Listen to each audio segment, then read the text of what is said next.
Samuel Bing est né en Allemagne avec le prénom de Siegfried.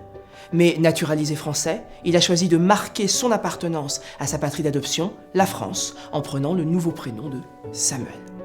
Passionné par les objets venus d'ailleurs, il a choisi de transmettre sa passion pour le Japon en fondant en 1888 une revue intitulée Le Japon artistique.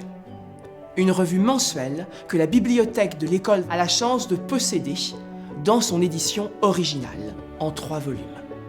Pendant 3 ans, Samuel Bing a voulu faire découvrir l'art et l'artisanat japonais au grand public, mais en même temps, nourrir la créativité des artistes de son époque.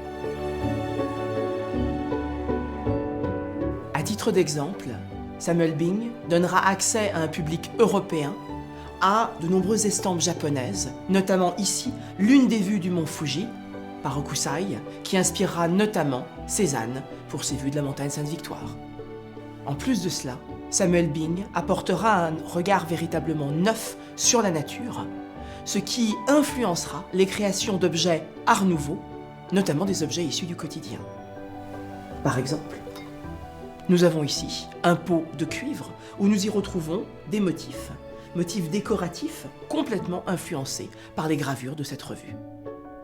Fort de cette expérience, il ouvrira en 1895 une galerie qu'il nommera l'Art Nouveau, nom du mouvement, et qui sera le creuset où se rencontreront de nombreux artistes. Pensons à Vincent van Gogh ou à Claude Monet. Mort en 1905, Samuel Bing aurait su être un passeur de culture, donnant ses lettres de noblesse aux arts décoratifs, ainsi qu'une dimension internationale au mouvement Art Nouveau. La revue Le Japon artistique est donc l'un des témoignages de sa contribution.